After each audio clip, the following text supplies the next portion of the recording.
രാമചന്ദ്രാഭിഷേകം ശ്രീരാമചന്ദ്രാഭിഷേകം സീതയാ സഹിത രാമചന്ദ്ര രഘുവീരരാജ്യാഭിഷേകം ശ്രീനീലകണ്ഠാഭിഷേകം ആഞ്ജനേയ പരിസേവ്യൻ ധീരഭരതാഭിപൂജ്യൻ വീരലക്ഷ്മണ കുമാര ശത്രുഘ്ന സോദരാർച്ചിത പദാബ്ജൻ ശ്രീനീലകണ്ഠ ഹൃദയേശൻ രാമചന്ദ്രാഭിഷേകം ശ്രീരാമചന്ദ്രാഭിഷേകം. മർക്കടരാജ സുഗ്രീവ മഹാമതേ, സുഗ്രീവനെ സംബോധന ചെയ്യാണ്. എന്താ വേണ്ടത്? കിഷ്കിന്ധയിൽ ചെന്ന് വാഴുക നീ സൗഖ്യമായി. നീ കിഷ്കിന്ധയിലേക്ക് പോവുക. അവിടെ ചെന്നിട്ട് സുഖമായിട്ട് നീ അവിടെ പാർക്കുക. അതേപോലെ ആശരാധീശ വിഭീഷണ, ലങ്കയിൽ ആശ പോയി വാഴുക നീയും ബന്ധുവർഗവും. ആശരന്മാരുടെ രാക്ഷസന്മാരുടെ അധീശ്വരനായിരിക്കുന്നല്ലയോ വിഭീഷണ, നീ രാക്ഷസന്മാരോടൊപ്പം ലങ്കാപുരിക്കുള്ളിലേക്ക് പോവുക. അവിടെ ചെന്ന് വളരെയേറെ സന്തോഷത്തോടുകൂടി സുഖമായിട്ട് വസിക്കുക. ഞാൻ നിങ്ങളുടെ ഈ സ്നേഹത്തെ എൻ്റെ ഹൃദയത്തിൽ പ്രതിഷ്ഠിച്ച് ആദരിക്കുന്നു. ഞാൻ അതിൽ സന്തോഷിക്കുന്നു. ഞാൻ അയോധ്യയിലേക്ക് പോവുകയാണ്. ആ അവസരത്തിൽ വാനരങ്ങൾക്ക് ഭഗവാനെ പിരിയാൻ പറ്റില്ല, രാക്ഷസന്മാർക്ക് ഭഗവാനെ പിരിയാൻ പറ്റില്ല. അങ്ങനെയാണ് ഏതൊരു ഭക്തൻ്റെയും അവസ്ഥ. ഭഗവാനെ കണ്ടു കിട്ടിക്കഴിഞ്ഞാൽ പിന്നെ ഒരു നിമിഷം പോലും ഭഗവാനെ പിരിയാനാവില്ല. എപ്പോഴും ഭഗവാന്റെ കൂടെ വേണം. ഭഗവാനെ സേവ ചെയ്തുകൊണ്ട്, ഭഗവാനെ പൂജിച്ചുകൊണ്ട്, ഭഗവാന്റെ നാമം ഉച്ചരിച്ചുകൊണ്ട്. അതുകൊണ്ട് വാനരങ്ങളും രാക്ഷസന്മാരും ഒരുമിച്ച് ഭഗവാനോട് പറഞ്ഞു ഏകകണ്ഠമായി, ഞങ്ങളും കൂടെ വിടകൊണ്ട് അയോധ്യയിലങ്ങ് കൗസല്യാദികളെയും വന്ദിച്ച് മംഗലമാന്മാർ അഭിഷേകവും കണ്ട് തങ്ങൾ തങ്ങൾക്കുള്ളിവിടെ വണിയിടുവാൻ ഉണ്ടാകവേണം തിരുമനസ്. അല്ലയോ ഭഗവാനെ, അങ്ങയ്ക്ക് ഇങ്ങനെ അനുവദിക്കാൻ അനുഗ്രഹിക്കാനുള്ളതായ മനസ്സുണ്ടാകണം. അങ്ങ് ഞങ്ങളെ അനുഗ്രഹിക്കണം. എന്തിനു വേണ്ടിയിട്ട്? ഞങ്ങളും അങ്ങയോടൊപ്പം അയോധ്യയിലേക്ക് വിടകൊള്ളും. ചക്രവർത്തിയോട് സംസാരിക്കുകയാണ് വാനരങ്ങൾ, അതേപോലെ രാക്ഷസന്മാർ. അതുകൊണ്ടാണ് വിടകൊള്ളും എന്ന് പറയുന്നത്. അദ്ദേഹത്തോട് സംസാരിക്കുമ്പോൾ, ചക്രവർത്തിയോട് രാജാവിനോട് സംസാരിക്കുമ്പോൾ അങ്ങനെ വേണമല്ലോ പറയേണ്ടത്. അതിനുള്ള ആചാരവാക്യങ്ങളാണ്. ഞങ്ങൾ ഇവിടെ നിന്നിട്ട് അങ്ങയോടൊപ്പം അയോധ്യയിലേക്ക് വരാനായിട്ട്, വരാനെന്ന് പറയില്ല, വിടകൊള്ളാനായിട്ട് ആഗ്രഹിക്കുന്നു. എന്തിനെന്നറിയോ? ഞങ്ങളുടെ അമ്മ എവിടെയുണ്ട്? കൗസല്യ, അത് ഞങ്ങളുടെ അമ്മയാണ്. ഞങ്ങളിതുവരെ കണ്ടിട്ടില്ല. ആ അമ്മയെ ഞങ്ങൾക്ക് കാണണം. ആ അമ്മയുടെ പാദങ്ങളിൽ ഞങ്ങൾക്ക് വന്ദിക്കണം. അങ്ങ് കൗസല്യാദികളെയും വന്ദിച്ച് പിന്നെയോ മംഗലമാന്മാർ അഭിഷേകവും കണ്ട് അങ്ങ് ത്രിലോക ചക്രവർത്തിയായിട്ട് അയോധ്യയിലെ രത്നപീഠത്തിലിരുന്ന് അഭിഷിക്തനാകുന്ന അവസരത്തിൽ അത് നേരിട്ട് കാണാനുള്ള സൗഭാഗ്യം അല്ലയോ ഭഗവാനെ ഞങ്ങൾക്ക് തരണം. അതിനുശേഷം ഞങ്ങളുടേതായ ചുമതലകൾ നിർവഹിക്കാൻ വേണ്ടിയിട്ട് ഞങ്ങളുടേതായ രാജ്യങ്ങളിലേക്ക് മടങ്ങി വന്നുകൊള്ളാം. അതിന് അല്ലയോ ഭഗവാനെ അങ്ങ് ഞങ്ങളെ അനുഗ്രഹിക്കണം, അനുവദിക്കണം എന്ന് അവരേകകണ്ഠമായിട്ട് പ്രാർത്ഥിച്ചപ്പോൾ ഭഗവാനും പറഞ്ഞു, അങ്ങനെ തന്നെ നമുക്കും അഭിമതം. എനിക്കും ഇഷ്ടം അത് തന്നെയാണ്. നിങ്ങളും എന്നോടൊപ്പം അയോധ്യയിലേക്ക് വരണം, എന്നിട്ട് അമ്മയെ കാണണം, അഭിഷേകത്തിൽ പങ്കുകൊള്ളണം. നിങ്ങൾ തന്നെ ആ അഭിഷേകമെല്ലാം ഭംഗിയായിട്ട് നടത്തിക്കണം. ഇതെൻ്റെ ആഗ്രഹം അതാണ്. ആ ആഗ്രഹം നിങ്ങൾക്കും അങ്ങനെ തന്നെ തോന്നി. എന്താ, രാമൻ്റെ മനസ്സും ഭക്തന്മാരുടെ മനസ്സും ഒന്ന് തന്നെ. ഭഗവാന്റെ മനസ്സും ഭക്തന്മാരുടെ മനസ്സും ഒന്നാ. ഒരേ പ്രകാരത്തിലെ രണ്ടുപേരുടെയും മനസ്സിലെ ചിന്ത വരുള്ളൂ. അതാണ് എൻ്റെ മനസ്സിൽ ഇത് തന്നെയായിരുന്നു, നിങ്ങളുടെ മനസ്സിലും അങ്ങനെ തന്നെ തോന്നിയിരിക്കുന്നു. എങ്കിലോ വന്ന് വിമാനമേറിയിടുവിൻ. എങ്കിൽ നിങ്ങളെല്ലാവരും വരൂ, ഈ വിമാനത്തിലേറിക്കൊള്ളൂ. എല്ലാവരും ആ വിമാനത്തിൽ കയറുകയാണ്. സേനയാസാർത്ഥം നിശാചരരാജനും രാക്ഷസരാജാവായ വിഭീഷണൻ തൻ്റെ സൈന്യത്തോടൊപ്പം വിമാനത്തിലേറി, പുഷ്പകത്തിലേറി. വാനരന്മാരും വിമാനമേറിയിടിനാർ. വാനരന്മാർ സുഗ്രീവനോടൊപ്പം വിമാനത്തിലേറി. ഇങ്ങനെ സംസാര നാശനാനുജ്ഞയാ പുഷ്പകം ഹംസസമാനം സമുത്പതിച്ചു തഥാ. സംസാരബന്ധത്തെ, ജനിമൃതി ബന്ധത്തെ എല്ലാം ഇല്ലാതാക്കുന്നവനായ ശ്രീരാമചന്ദ്രൻ്റെ കൽപ്പനയനുസരിച്ചിട്ട് പുഷ്പകം ഹംസമെന്ന പോലെ, രാജഹംസങ്ങൾ എങ്ങനെയാണോ ആകാശത്തിലൂടെ അനായാസമായിട്ട് വളരെ വേഗത്തിൽ കാണുന്നവർക്കെല്ലാം വളരെയേറെ ആനന്ദപ്രദമായ കാഴ്ചയ്ക്ക് അവസരമൊരുക്കിക്കൊണ്ട് പറന്ന് നടക്കുന്ന അതേ പ്രകാരത്തിൽ മുകളിലേക്ക് ആ വിമാനം ഉയർന്നു. അങ്ങനെ ആ വിമാനം ഉയർന്ന് പറന്ന് പോകുന്ന അവസരത്തിൽ ശ്രീരാമചന്ദ്ര മഹാപ്രഭു സീതയോട് പറയാണ്, വത്സേ ജനകാത്മജേ ശൃണുവല്ലഭേ സത്സേവിതേ സരസീരുഹലോചനെ. സീതയെ സംബോധന ചെയ്യാണ്. എന്നിട്ട് പറഞ്ഞു, പശ്യ ത്രികൂടാചലോത്തമാംഗസ്ഥിതം വിശ്വവിമോഹനമായ ലങ്കാപുരം. ആകാശത്ത് നിന്ന് നോക്കുമ്പോഴുള്ളതായ കാഴ്ചയാണത്. ത്രികൂടാചലത്തിൻ്റെ മുകളിൽ, ത്രികൂട പർവ്വതത്തിൻ്റെ മുകളിൽ, ആ പർവ്വതത്തിൻ്റെ ഉത്തമാംഗത്തിൽ, ശിരസിൽ സ്ഥിതി ചെയ്യുന്നതായ ലങ്കാപുരത്തെ അല്ലയോ ദേവി, നീ ഇവിടെ ഇരുന്ന് ഈ വിമാനത്തിലിരുന്ന് നീ കണ്ടാലും അതിന് തൊട്ട് അടുത്തായിട്ട് ആ ലങ്കാ നഗരിയുടെ കോട്ടയ്ക്ക് വെളിയിലായിട്ട് യുദ്ധാങ്കണം കാണുക. അതിലിങ്ങ് ശോണിത കർദമ മാംസാസ്ഥിപൂർണം ഭയങ്കരം. ആ ലങ്കയിൽ ഭയങ്കരമായിരിക്കുന്ന ആ പടക്കളം കാണുക. അവിടെ രക്തം കൊണ്ട് ചേറ് കെട്ടിക്കിടക്കുന്നു. അസ്ഥിയും അതേപോലെ ശരീരശകലങ്ങളും ഒക്കെ അവിടെ ചിതറിക്കിടക്കുന്നു. ആരുടെ മനസ്സിലും ഭയത്തെ ഉളവാക്കുന്നതായ പടക്കളം നീ കണ്ടാലും അത്രയോ രാവണൻ വീണു മരിച്ചു അസ്ത്രമേറ്റ് ഉത്തമേ നിന്നുടെ കാരണം. അല്ലയോ ഉത്തമയായിരിക്കുന്ന സീതേ, നിന്റെ കാരണത്താൽ രാവണൻ എൻ്റെ അമ്പേറ്റ് വീണു മരിച്ചത് ഈ സ്ഥലത്താണ് എന്ന രാവണൻ മരിച്ച സ്ഥലം കാണിച്ചു കൊടുക്കുകയാണ്. കുംഭകർണൻ മകരാക്ഷനും എന്നുടെ അമ്പുകൊണ്ടത്രേ മരിച്ചതു വല്ലഭേ. പറഞ്ഞു കേൾപ്പിക്കുക ആ കാര്യങ്ങളെല്ലാം. വൃത്രാരിജിത്തും അധികായനും പുനരത്ര സൗമിത്രിതൻ അസ്ത്രമേറ്റുത്തമേ വീണു മരിച്ചതു. ലക്ഷ്മണന്റെ അമ്പുകളേറ്റിടുക ഈ സ്ഥലത്ത് ദേവേന്ദ്രനെ ജയിച്ചവനായിരിക്കുന്ന ഇന്ദ്രജിത്ത് വീണു മരിച്ചു. അതേപോലെ തന്നെ അധികായൻ, രാവണന്റെ മക്കളിൽ വളരെയേറെ കരുത്തനായിട്ടുള്ള യുദ്ധവീരൻ, അവൻ ഇതാ ഇവിടെയാണ് ലക്ഷ്മണന്റെ അമ്പേറ്റ് വീണു മരിച്ചത്. മറ്റ് രാക്ഷസവീരന്മാരെയൊക്കെ വാനരങ്ങൾ ഈ പടക്കളത്തിൽ പലയിടങ്ങളിലായിട്ട് കൊന്നു എന്നിങ്ങനെ ആ പടക്കളത്തിലെ ആ ഓരോരോ ഭാഗങ്ങളും ദേവിക്ക് കാണിച്ചു കൊടുക്കുകയാണ്. പിന്നെയോ അത് കഴിയുമ്പോഴേക്കും പിന്നെ സേതുവായി, ഭാരതവുമായി ബന്ധിച്ച് ശ്രീലങ്കയിൽ നിന്നിട്ട് ഇങ്ങോട്ട് വരുന്നതായ രാമസേതു. ദേവി ഇതൊന്നും കണ്ടിട്ടില്ല, അതുകൊണ്ട് ദേവിക്ക് കാണിച്ചു കൊടുക്കുകയാണ്. സേതു ബന്ധിച്ചതും കാണടോ സാഗരെ, സമുദ്രത്തിൽ ചിറകെട്ടിയിരിക്കുന്ന അല്ലയോ ദേവി നീ കണ്ടാലും ഹേതു ബന്ധിച്ചതിന് നീയല്ലയോ. ഈ സേതു ഇങ്ങനെ ഈ സമുദ്രത്തിൽ കെട്ടാനുള്ള കാരണമാരാ? അതും അല്ലയോ ദേവി നീ തന്നെയാണ്. സേതുബന്ധം മഹാതീർത്ഥം പ്രിയേ പഞ്ചപാതകനാശനം ത്രൈലോക്യപൂജിതം. സേതുബന്ധത്തിൻ്റെ പ്രാധാന്യം, അതിൻ്റെ പവിത്രത രാമൻ സീതയെ കേൾപ്പിക്കുകയാണ്. കണ്ടാലും അങ്ങ് അതിനത്ര രാമേശ്വരം, എന്നാൽ പ്രതിഷ്ഠിതനായ മഹേശ്വരൻ പനകഭൂഷണൻ തന്നെ വണങ്ങു നീ. ആ സേതു എന്ന് അവസാനിക്കുമ്പോഴേക്കും അവിടെ രാമേശ്വരം, അവിടെ പനകഭൂഷണനെ, സർപ്പാഭരണനായിരിക്കുന്ന സാക്ഷാൽ മഹാദേവനെ, രാമേശ്വരനെ, രാമൻ്റെ ഈശ്വരനെ രാമൻ തന്നെ തൻ്റെ കരങ്ങൾ കൊണ്ട് പ്രതിഷ്ഠിച്ചിരിക്കുന്നു. ആ രാമേശ്വരനെ അല്ലയോ ദേവി നീ വണങ്ങിയാലും, അല്ലയോ ദേവി ഇവിടെ വച്ചാണ് വിഭീഷണൻ വന്ന് എന്നെ ശരണം പ്രാപിച്ചത്. ഇവിടെ വച്ചാണ് വിഭീഷണനെ ലങ്കാധിപനായിട്ട് സമുദ്രതീരത്ത് വെച്ച് അഭിഷേകം കഴിച്ചത്. അല്ലയോ ദേവി ഇതാണ് കിഷ്കിന്ധാപുരം, സുഗ്രീവൻ്റെ നാട്. ഇങ്ങനെ ആ വിമാനം വടക്കോട്ട് വരുമ്പോഴുള്ളതായ ദൃശ്യം നമുക്ക് വളരെ ഭംഗിയായിട്ട് വാൽമീകി മഹർഷി കാണിച്ചു തരുന്നു, എഴുത്തച്ഛൻ കാണിച്ചു തരുന്നു. അപ്പോഴേക്കും ദേവി രാമനോട് പറഞ്ഞു, അല്ലയോ ഭഗവാനെ ശ്രീരാമചന്ദ്ര, ഇവിടെ നമുക്ക് കിഷ്കിന്ധയിൽ ഇറങ്ങിയിട്ട് ഈ വാനരന്മാരുടെ വീട്ടുകാരെ എല്ലാവരെയും കൊണ്ടുപോകണം. അവരുടെ പത്നിമാർ ഭർത്താവിനെ പിരിഞ്ഞ് വളരെ ദുഃഖത്തോടുകൂടി ഇരിക്കുകയാണല്ലോ.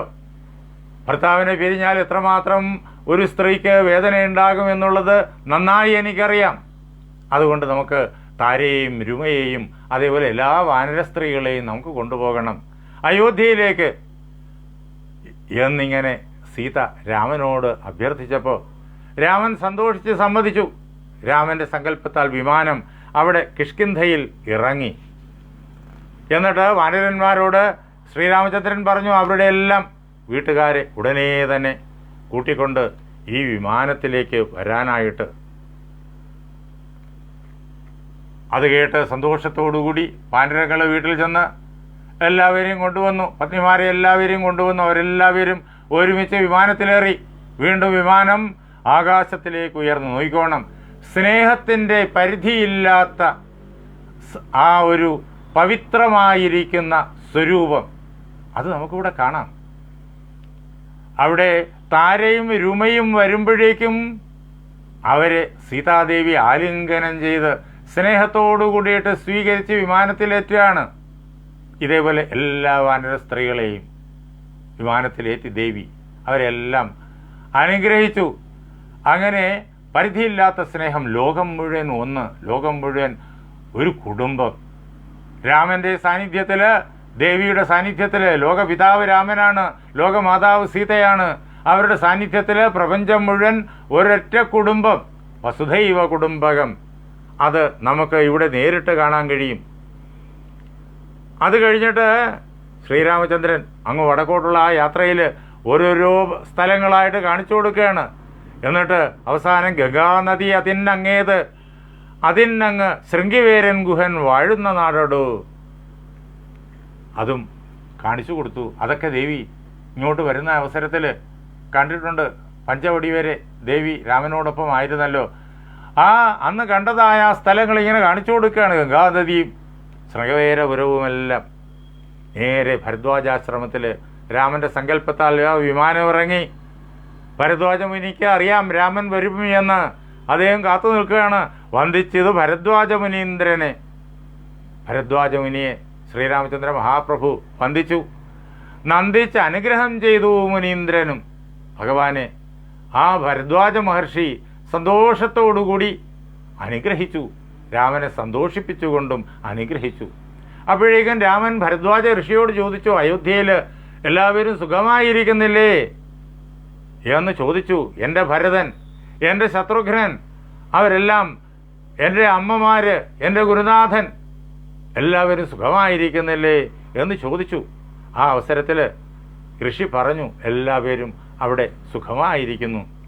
ഭരതനും ശത്രുഘ്നനും സന്യാസവേഷം ധരിച്ച്, ജടയും വൽക്കലവും ധരിച്ച്, കായ്കനികളും കാട്ടിൽ നിന്ന് ലഭിക്കുന്ന കായ്കനികളും കിഴങ്ങുകളും മാത്രം ഭക്ഷിച്ച്, ശ്രീരാമചന്ദ്രൻ്റെ പാദുകങ്ങളെ സിംഹാസനത്തിൽ പ്രതിഷ്ഠിച്ച് അഭിഷേകം കഴിച്ച്, അതിനെ ശുശ്രൂഷിച്ചുകൊണ്ട് വെറും നിലത്ത് ദർഭപ്പുല്ല് വിരിച്ച് അതിലിരുന്നും അതിൽ കിടന്നും രാമൻ്റെ നാടിനെ വളരെയേറെ ശ്രദ്ധയോടുകൂടിയിട്ട് പരിപാലിച്ചു കൊണ്ടിരിക്കുന്ന മഹാതപസ്സാണ് അവർ അനുഷ്ഠിക്കുന്നത്. എല്ലാം ഭരദ്വാജ ഋഷി രാമനെ കേൾപ്പിക്കുന്നു. എന്നിട്ട് ഭരദ്വാജൻ രാമനോട് പറഞ്ഞു, ആദിമധ്യാന്തമില്ലാതെ പരബ്രഹ്മം ഏതും തിരിക്കരുതാതൊരു വസ്തു നീ. അല്ലയോ രാമ, നീ ആദിമധ്യാന്തങ്ങളില്ലാത്തതായ പരബ്രഹ്മമാണ്.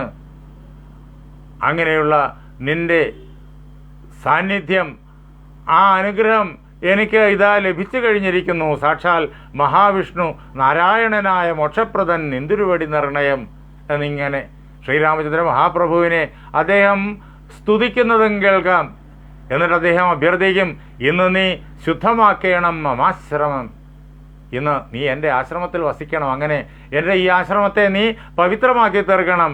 ചെന്ന് അയോധ്യാപുരം പുക്കിയിട്. അടുത്ത നാളെ പുലരിയിൽ അങ്ങയ്ക്ക് ഇവിടെ നിന്ന് അയോധ്യയിലേക്ക് പോകാം, അയോധ്യയിൽ പ്രവേശിക്കാം, ഇന്ന് ഇവിടെ വസിക്കുക. ഇങ്ങനെ മുനിയുടെ കർണാമൃതമായിരിക്കുന്ന വാക്ക് കേട്ട് ശ്രീരാമചന്ദ്രൻ സന്തോഷിച്ച് എല്ലാവരോടുമൊപ്പം ഋഷിയുടെ പർണശാലയിലേക്ക് പ്രവേശിച്ച് അവിടെ സുഖമായി വസിച്ചു. എന്നിട്ട് അദ്ദേഹം ഹനുമാനെ അടുത്തേക്ക് വിളിച്ചിട്ട് പറഞ്ഞു, അല്ലയോ ആഞ്ജനേയ, ഉടനെ നീ ഒരു കാര്യം ചെയ്യണം. നാളെ പുലരിയിലെ ഞങ്ങൾ അവിടെ എത്തുകയുള്ളൂ. ഇന്ന് 14 വർഷം തികയുന്ന ദിവസമാണ്. നീ ഉടനെ തന്നെ ഭരതൻ്റെ സമീപത്ത് ചെന്ന് ഭരതനോട് പറയണം, 14 വർഷം തികയുന്ന അടുത്ത പുലരിക്ക് ഉള്ളിൽ താൻ എത്തിയില്ല എന്നുണ്ടെങ്കിൽ അഗ്നിപ്രവേശം ചെയ്യുമെന്നാണ് ഭരതൻ പറഞ്ഞിരിക്കുന്നത്. അതുകൊണ്ട് നീ ഉടനെ തന്നെ, ഇന്ന് തന്നെ ഭരതൻ്റെ അടുത്ത് ചെന്നിട്ട് നമ്മുടെ ഈ ആഗമന വൃത്താന്തം മുഴുവൻ അറിയിക്കുക, നടന്ന കാര്യങ്ങളെല്ലാം അറിയിക്കുക. എന്ന് മാത്രമല്ല, അയോധ്യയിലേക്ക് പോകുന്ന നേരം ഗുഹനെയും ചെന്ന് കണ്ട് ഏകാന്തമായി അറിയിച്ചീടെ അവസ്ഥകൾ. നീ ഗുഹനെ കാണണം, ശൃംഗവേരപുരത്ത് ഇറങ്ങണം. ഗംഗാനദിയുടെ മറുകരയിലാണത്. അവിടെ ചെന്നിറങ്ങിയിട്ട് നീ ഗുഹനെയും കാര്യങ്ങളെല്ലാം അറിയിക്കുക. എന്നിട്ട് വേണം നീ അയോധ്യയിൽ പോകാൻ. അപ്പോൾ ആഞ്ജനേയൻ ഭഗവാന്റെ നിർദ്ദേശമനുസരിച്ച് മാരുതി മാനുഷവേഷം ധരിച്ചു പോയി ശ്രീരാമവൃത്താന്തം ഗുഹനെയും കേൾപ്പിച്ച് മനുഷ്യരൂപത്തിലാണ് ആഞ്ജനേയൻ അങ്ങോട്ട് ചെല്ലുന്നത്. ചെന്ന് ശൃംഗവേരപുരത്തെത്തി ഗുഹനെ കണ്ടു. ഗുഹനോട് രാമൻ്റെ വൃത്താന്തം അറിയിച്ചു. എന്നിട്ട് നേരെ നന്ദിഗ്രാമത്തിൽ ചെന്നു. അവിടെയാണ് ഭരതനും ശത്രുഘ്നനും വസിക്കുന്നത്. രാമൻ്റെ രാജ്യത്തെ രക്ഷിക്കുന്നതിന് വേണ്ടിയിട്ട് പാതുകവും വച്ച് പൂജിച്ച് അനാരതം ചേതസ രാമനെ ധ്യാനിച്ച് ശുദ്ധനായി. അങ്ങനെയാണ് ആ സഹോദരന്മാർ അവിടെ വസിക്കുന്നത്. ഫലമൂലങ്ങൾ മാത്രം കഴിച്ച് ആകെ ശരീരം മെലിഞ്ഞു പോയിരിക്കുന്നു. അവർ നിരന്തരം രാമ രാമ രാമ രാമ എന്നതിങ്ങനെ ജപിച്ചുകൊണ്ടേയിരിക്കുന്നു. അങ്ങനെയുള്ള ആ ഭരത ശത്രുഘ്നന്മാരെ ആഞ്ജനേയൻ കണ്ടിട്ട് അവരുടെ രാമനിലുള്ള അത്യന്തം നിഷ്ഠാപൂർണമായിരിക്കുന്ന ആ ഭക്തി കണ്ട് വളരെ ശ്രദ്ധയോടുകൂടിയിട്ട് സന്തോഷിച്ച് വണങ്ങി വിനീതനായി നിന്ന് ഭരതനോട് പറഞ്ഞു, അഗ്രജൻ തന്നെ മുഹൂർത്തമാത്രേണ നിന്നഗ്രേ നിരാമയം കാണാം ഗുണനിധേ. ഒരു മുഹൂർത്തത്തിനുള്ളിൽ അല്ലയോ ഗുണനിധിയായ ഭരത, നിന്റെ ജ്യേഷ്ഠനെ നിനക്ക് കാണാം. നിന്റെ മുന്നിലായിട്ട് സീതയോടും സുമിത്രാത്മജൻ തന്നോടും ആദരവേറും പ്ലവകബലത്തോടും സുഗ്രീവനോടും വിഭീഷണൻ തന്നോടും ഉഗ്രമായുള്ള രക്ഷോബലം തന്നോടും പുഷ്പകമാ വിമാനത്തിന്മേലേറി വന്ന് ഇപ്പോൾ ഇവിടെ ഇറങ്ങും ദയാവരൻ.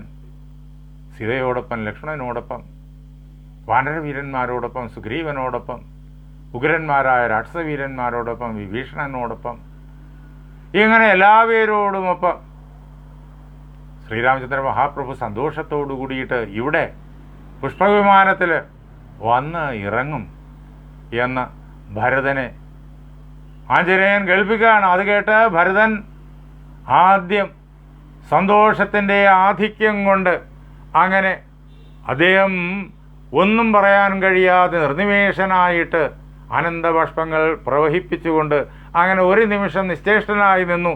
എന്നിട്ട് ആഞ്ജനേയനോട് അദ്ദേഹം കാര്യങ്ങളെല്ലാം ചോദിച്ചു തുടങ്ങി. ശ്രീരാമചന്ദ്ര മഹാപ്രഭു കാനനത്തിലേക്ക് പോയി. അവിടെ വച്ച് ആ ചിത്രകൂടത്തിൽ വെച്ച് ഭരതൻ പോയി കണ്ടു. അദ്ദേഹത്തെ മടക്കിക്കൊണ്ടുവരാൻ ശ്രമിച്ചു. നമുക്ക് എല്ലാവർക്കും അറിയാം. അതിനുശേഷം എന്തൊക്കെയാണ് സംഭവിച്ചത് എന്ന് ഭരതകുമാരൻ അറിഞ്ഞിട്ടില്ല, ശത്രുഘ്നകുമാരൻ അറിഞ്ഞിട്ടില്ല. 14 വർഷം തികയുമ്പോഴേക്കും രാമൻ വരുന്നതും പാർത്ത് അവർ രണ്ടുപേരും രാമൻ്റെ നാടിനെ കണ്ണിലെ കൃഷ്ണമണിയേക്കാളും പ്രിയതരമായിട്ട് സംരക്ഷിച്ചു പോരുകയായിരുന്നു സന്യാസവൃത്തികളായിട്ട്. അതേപോലെ സന്യാസവൃത്തികളായിട്ട് ഭരതൻ്റെ പത്നിയായ മാണ്ഡവിയും, അതേപോലെ ശത്രുഘ്നൻ്റെ പത്നിയായ ശ്രുതകീർത്തിയും, ലക്ഷ്മണകുമാരൻ്റെ പത്നിയായിരിക്കുന്ന ഊർമിളയും അവിടെ കൊട്ടാരത്തിൽ അമ്മമാരെ ശുശ്രൂഷിച്ചുകൊണ്ട് മഹാതപസ് അനുഷ്ഠിക്കുന്നുണ്ട്. അങ്ങനെ ആ രാജകുമാരന്മാരുടെയും ആ സഹോദരിമാരുടെയും ആ ഒരു ഭക്തിയുടെ മഹിമ അത് നമുക്ക് ഈ സന്ദർഭത്തിൽ നേരിട്ട് കാണാം. ഈ മഹാത്മ്യം, രാമ കുടുംബത്തിൻ്റെ മഹാത്മ്യം, അത് നമുക്ക് ഇവിടെ നേരിട്ട് കാണാം. ശ്രീരാമചന്ദ്ര മഹാപ്രഭു ഒരൊറ്റയാളിനെയും കൈവിട്ടില്ല. എല്ലാവരോടുമൊപ്പം അദ്ദേഹം അവിടെ ഭരതൻ്റെ മുന്നിൽ വന്നു ചേരുന്നത് അടുത്ത ഏതാനും നിമിഷങ്ങൾക്കുള്ളിൽ കാണാം എന്ന് ഇങ്ങനെ ആഞ്ജനേയൻ പറഞ്ഞു. എന്നോട് എൻ്റെ ഗുരുനാഥൻ ജഗദ്ഗുരു സ്വാമി സത്യാനന്ദ സരസ്വതി തൃപ്പാദങ്ങൾ അദ്ദേഹത്തിൻ്റെ സമാധിക്ക് കുറേ ദിവസങ്ങൾക്ക് മുമ്പ് എന്നോട് പറഞ്ഞ കാര്യം, 9 ദിവസം മുമ്പ് ഒരു കാര്യമുണ്ട്. അദ്ദേഹം പറഞ്ഞു, ധർമ്മത്തിന് വേണ്ടിയിട്ട് ആരെല്ലാം എന്തെല്ലാം മഹനീയമായ കർമ്മങ്ങൾ ചെയ്തിട്ടുണ്ടോ അതെത്ര വലിയ കർമ്മമായാലും എത്ര ചെറിയ കർമ്മമായാലും അതെല്ലാം എൻ്റെ മനസ്സിൽ ഞാൻ സൂക്ഷിക്കും, ഞാൻ മറക്കുകയില്ല. എത്ര ചെറിയ കർമ്മമായിക്കൊള്ളട്ടെ, അതൊരിക്കലും എനിക്ക് ചെറുതല്ല, ഞാൻ മറക്കില്ല. എത്ര മഹനീയമായ കർമ്മവും ചെറിയ കർമ്മവും ധർമ്മത്തിൻ്റെ നന്മയ്ക്ക് വേണ്ടി, രാമനു വേണ്ടി, ഈ ആശ്രമത്തിനു വേണ്ടി, ഈ ലോകത്തിനു വേണ്ടി, ജീവരാശിക്ക് വേണ്ടി ആരെല്ലാം എന്തെല്ലാം സേവനം ചെയ്തിട്ടുണ്ടോ അതെപ്പോഴും എൻ്റെ മനസ്സിലിരിക്കും. അതൊരിക്കലും ഞാൻ മറക്കില്ല. അതിൻ്റെ കൂടെ ഞാൻ എപ്പോഴും ഉണ്ടാകും. സമാധിക്ക് മുമ്പ് 9 ദിവസം മുമ്പ് അദ്ദേഹത്തെ ആ രീതിയിൽ അവസാനം കാണുന്നത് അപ്പോഴാണ്. അദ്ദേഹം പറഞ്ഞ വാക്യങ്ങളിൽ 1.5 മണിക്കൂർ അന്ന് അദ്ദേഹം എന്നോട് സംസാരിക്കുന്നുണ്ട് രാത്രിയിൽ ഏകാന്തതയിൽ. അപ്പോൾ അനേകം കാര്യങ്ങൾ പറഞ്ഞു ഈ 1.5 മണിക്കൂർ കൊണ്ട്. അതിൽ ഉള്ള ഒരു പ്രധാനപ്പെട്ട കാര്യം, രാമൻ ആരൊക്കെയാണോ തന്നോടൊപ്പം നിന്ന് പ്രവർത്തിച്ചത് അവരെല്ലാവരെയും ഒരൊറ്റയാളിനെയും മറക്കാതെ അവരെല്ലാവരെയും അവരുടെ കുടുംബസഹിതം ഇങ്ങനെ ഒരുമിച്ച് ഭരതൻ്റെ മുന്നിലേക്ക് കൊണ്ടുവരികയാണ്. ഗുഹനെ മറന്നില്ല, ഗുഹനെയും ഗുഹൻ്റെ ആളുകളെയും നേരത്തെ അറിയിച്ചു രാമൻ വരുന്ന കാര്യം. അവരും ഉടനെ തന്നെ ശൃംഗവേരപുരത്ത് നിന്നിട്ട് ഇവിടെ ഈ നന്ദിഗ്രാമത്തിൽ അവിടെ രാമൻ വിമാനത്തിൽ വന്നിറങ്ങും. അവരെത്തിക്കഴിഞ്ഞിട്ട് എല്ലാവരും രാമനിൽ പ്രപഞ്ചം മുഴുവൻ ഒന്നായി നിൽക്കുന്ന ആ സ്നേഹത്തിൻ്റെ പരിധിയില്ലാത്തതായ അനുഭൂതി, ആ സ്നേഹത്തിൻ്റെ എമ്പാടുമുള്ളതായ വ്യാപനശീലം, അത് നമ്മളിവിടെ കാണുന്നു. നാളെ ശ്രീരാമചന്ദ്ര മഹാപ്രഭുവിൻ്റെ അയോധ്യാപ്രവേശം, തുടർന്ന് ശ്രീരാമ പട്ടാഭിഷേകം, രാമരാജ്യം, രാമായണ ഫലശ്രുതി എല്ലാം നമുക്ക് കാണാം. അതിന് നമ്മുടെ ഗുരുനാഥൻ നമ്മെ അനുഗ്രഹിക്കട്ടെ. എൻ്റെ വാക്കുകളാകുന്ന പൂജാപുഷ്പങ്ങൾ പാർവതീ പരമേശ്വരന്മാരുടെ പാദങ്ങളിൽ, ശ്രീരാമസീത ആഞ്ജനേയന്മാരുടെ പാദങ്ങളിൽ, എൻ്റെ ഗുരുനാഥനായ ജഗദ്ഗുരു സ്വാമി സത്യാനന്ദ സരസ്വതി പാദങ്ങളിൽ, എൻ്റെ പരമഗുരുവായ ബ്രഹ്മശ്രീ നീലകണ്ഠ ഗുരുപാദരുടെ പാദപങ്കജങ്ങളിൽ, നിങ്ങളുടെ ഓരോരുത്തരുടെയും ഗുരുവിൻ്റെ പാദപത്മങ്ങളിൽ ആ ധന്യമായ സങ്കല്പം കൊണ്ട് പവിത്രമായിരിക്കുന്ന നിങ്ങളുടെ ഹൃദയങ്ങളിൽ പൂജാപുഷ്പങ്ങളെന്നോണം സമർപ്പിച്ചുകൊള്ളുന്നു. ജയ് സീതാറാം.